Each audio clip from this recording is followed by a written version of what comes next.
नमस्कार दोस्तों, मैं अंकुर उपाध्याय स्वागत करता हूं आप सभी का आपके अपने YouTube channel share market analysis में। अगस्त से कंटिन्यू आप सभी के साथ बात कर रहा हूं दोस्तों कि चीनी शेयर्स को पकड़ के बैठे रहो, छोड़ना मत, क्योंकि समय आ रहा है, एक एक करके खुशखबरियां ही आएंगी आपके लिए। इन शेयर्स को जो पकड़ के बैठेगा वो पैसा बनाएगा। और अब पूरा बाजार ये मानता है, पूरा बाजार ये कह रहा है और इन्वेस्टर्स शुगर स्टॉक्स पे बड़ा प्यार दिखा रहे हैं क्योंकि पैसा बनने लगा, शेयर्स ऊपर आने लगे। अब लोग सिर्फ पूछ रहे हैं कि अब बताओ भाई कहां पे निवेश करना है। तो उसके बारे में तो बात करूंगा, लेकिन उससे पहले मैं आपको कुछ बड़ी अपडेट देना चाहता हूं कि मैं ये सारी चीजें क्यों बता रहा हूं। दोस्तों, सबसे पहले चीनी के लिए मैं आपसे कह रहा था कि यहां से जो सीजन शुरू हो रहा है, त्योहारी सीजन है, त्योहार है आपके लिए। और हमारे देश में ना त्योहार को बड़ा धूमधाम से मनाया जाता है, बिना मिठाई के तो बात ही नहीं करते हम लोग। तो मिठाई में सबसे बड़ा रॉ मटेरियल चीनी। सरकार जल्दी ही एक्सपोर्ट्स पे छूट देगी, दूसरा बड़ा ट्रिगर। तीसरा बड़ा ट्रिगर था कि एथेनॉल के प्राइस रिवाइज किए जाएंगे। चौथा बड़ा ट्रिगर अभी रिसेंटली निकल के आया है कि भैया चीनी कंपनियों ने एक एडिशनल डिमांड करी है, वो है मिनिमम सेलिंग प्राइस की देश में चीनी की, उसके ऊपर भी सरकार विचार करेगी। और चौथा बड़ा ट्रिगर कि भैया चीनी के शेयर्स जो है बड़े लंबे समय से कंसोलिडेशन में थे, अब चलने के लिए तैयार हैं। जब इतना कुछ है तो फिर शेयर्स क्यों नहीं चलेंगे। अब यहाँ पे कुछ बड़ी चीजें हो चुकी हैं, कुछ होना रह गई हैं। अगर आप मेरे साथ एक महीने से नहीं जुड़े, आप कल से भी जुड़े हो, तो मैं आपको बता दूं, कल मैंने एक वीडियो बनाई थी और अपने फेसबुक पेज पे भी अपलोड करी थी, जहां मैंने आपसे क्लियरली बोला कि सरकार का बड़ा एक्शन आया है चावल स्टॉक्स पे। चावल स्टॉक्स के लिए बड़ी खुशखबरी है। और उस वीडियो में मैंने ये भी कहा था कि अब अगला नंबर है चीनी का, और देख लो आ गई आज फाइनल खबर। तो पहले मैं आपको याद दिला दूं, मैंने कल चावल स्टॉक्स के लिए कहा था कि बासमती व्हाइट राइस एक्सपोर्ट पे गवर्नमेंट का अप्रूवल आ गया कि भैया करो एक्सपोर्ट। और मैंने 3 स्टॉक शेयर करे थे, LT foods, KRBL, Chamanlal Sethia. Chamanlal Sethia के शेयर में बढ़िया तेजी थी, कैश मार्केट का शेयर था, 3% के करीब की तेजी आपको चमनलाल सेठिया में देखने को मिली। हालांकि दिन के दौरान ये स्टॉक 6 से 7% तक भागा था। मार्केट में वो तो थोड़ा सा आज वीकनेस थी, अदरवाइज मजा ही आ जाता है इन स्टॉक्स में। केआरबीएल भी अगर आप देखें तो लगभग 1% समथिंग ऊपर गया है और बंद हुआ है, और 4% समथिंग दिन के दौरान ऊपर गया था।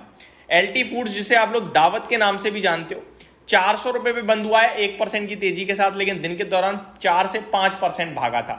अब खबर आज की आ रही है वो सुनो। इस थर्सडे को, गुरुवार को, यानी 3 अक्टूबर को गवर्नमेंट की मीटिंग है दोस्तों। किसको लेकर है आप वो सुन लीजिए एक बार। चीनी को लेकर ही है भाई साहब। क्या क्या विचार होने वाला है वो समझिए। इसी हफ्ते कमिटी ऑफ सेक्रेटरी की मीटिंग है, की बैठक है, जहां पे बैठक में शुगर एक्सपोर्ट में राहत पर विचार होगा। कल चावल आया, विचार नहीं होगा, आएगा, बट इतना कॉन्फिडेंस नहीं रखना चाहिए, मेरा अपना ओपिनियन है, डिस्क्लेमर दे देता हूं। ऐसा मुझे लगता है, और ये मेरे को इसलिए लगता है क्योंकि चावल पे भी आ गया तो शायद चीनी पे भी आ ही जाना चाहिए। अब क्यों आ जाना चाहिए उस पर भी मैं आगे आऊंगा। तो भैया हो सकता है सरकार शुगर पे भी एक्सपोर्ट करने पे अप्रूवल दे दे कि हाँ भाई कर सकते हो। पिछले, और ये ना स्टेप बाय स्टेप होंगी चीजें दोस्तों। पिछले साल की तरह कोटा भी चरणबद्ध तरीके से जारी होगा। हालांकि मौजूदा वफर से कुछ चीनी एक्सपर्ट पर सहमति बन सकती है। एथेनॉल कीमतों में बढ़ोतरी का कैबिनेट नोट तैयार, इसी हफ्ते कैबिनेट को भेजे जाने पर संभावना है। शुगर से एथेनॉल की कीमतों के लिए मंजूरी जल्द। शुगर से एथेनॉल की कीमतों, मैं आपको अपनी भाषा में बताता हूं। ग्रेन से एथेनॉल, देखो 3-4 चीजों को लेकर बड़ा फैसला आएगा।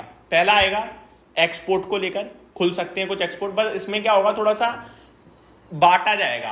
कंपनीज के पास जो इन्वेंट्रीज हैं उन पे सरकार कह देगी एक्सपोर्ट कर दो, जो सरकार के पास जमा है वो अभी रुकेगी। ठीक है, ये हो गया पहली बात।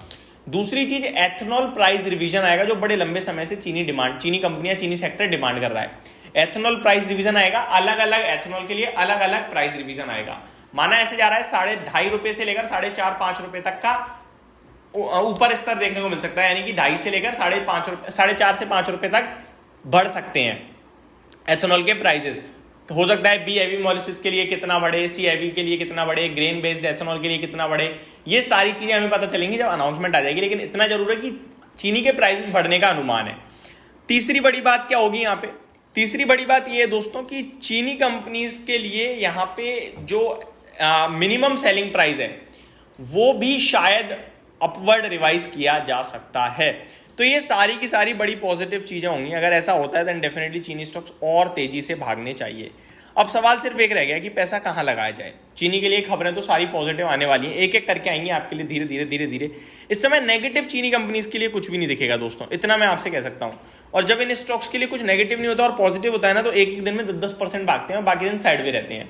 अब शुगर स्टॉक्स के वैल्यूएशन टर्म्स पे बात करूं तो देखो, ईआईडी पैरी मैंने आपसे 800 रुपए में बात करी थी, 870 के लिए 860 हो गया। 17 के पी पे 900 रुपए भी हो सकता है। अभी ये 900 रुपए अगला टारगेट ले सकते हैं आप।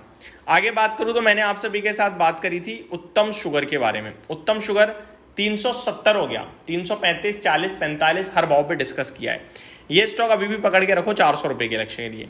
आगे देखा जाए कौन सा स्टॉक और अच्छा दिखता है, तो और मेरे को यहाँ पे भी वैल्यूएशन टर्म में तो उतना रीजनेबल कोई नहीं दिख रहा है, लेकिन स्टॉक्स ये सारे ही चलेंगे।